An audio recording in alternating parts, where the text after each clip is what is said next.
Hey everyone, it's Dr. Rick, and today's talk is going to be about performance enhancement. So when I was in my early 20s, I had got this far from using anabolic steroids.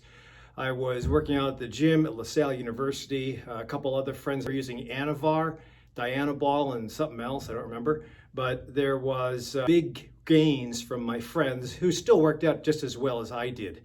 But the problem I saw was getting it. Back then it wasn't as available and you had to go through black market, somebody else in the gym. I was going to go to the Philippines for studying and I heard that it was easy access without a prescription. So I was all set as far as the taper up and taper down.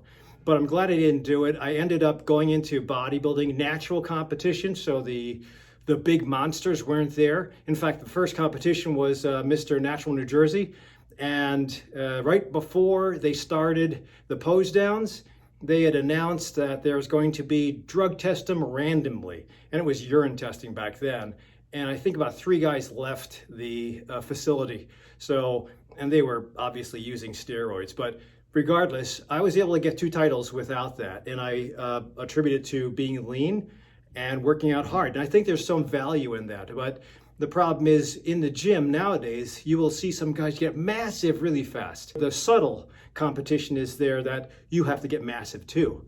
But listen, you can do it without, but it has to be performance enhancing lifestyle. For my guys in their 20s and 30s, I think you can get gains that you would want without having to carve off too much time from your life. 40s to 60s, you're going to have to raise a family, run a company, so you might have to really be precise as far as how much exercise you do, what kind of nutrition plan you do, and then the rest and rehabilitation, and then alcohol is always going to be an issue. For my 60 plus and older, we have to be careful because at that point in time, things don't work as well.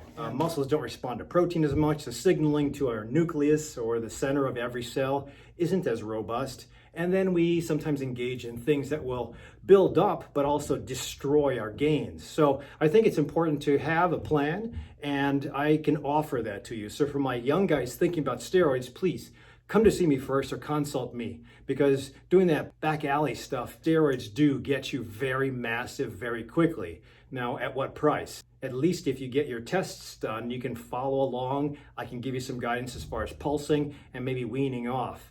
As far as my 40 to 60-year-olds, there's a lot of wiggle room there. Plus, we have diseases that have shown up. So you got to make sure that you don't grow your disease. At the same time, you got to make sure that you're efficient with what you're doing in the gym and at home in the kitchen.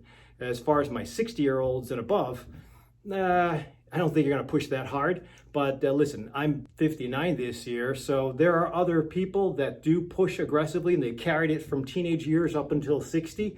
And I think that's where it's paying it forward. Because those of us who invested early, we're kind of coasting through. Knock on wood, I don't develop any big diseases, but I think if you invest healthy lifestyle eating, healthy lifestyle exercise, trying to embrace deep sleep and a calming practice, you will get to that point. There's no guarantee, but you're stacking the odds to get there. Depending on where you are, it's okay, but you still need guidance. I think I can give you the right guidance. At least we can get the baseline test to make sure you're not having any problems before you maybe entertain using some performance enhancing drugs. But come to my Zoom meeting this Saturday. I'll put a link down below, and hopefully you can learn a couple things or pass this along to other people that you are concerned about. Thanks for watching up until this point. Don't forget to subscribe to me on my YouTube channel. I'll see you at the next video.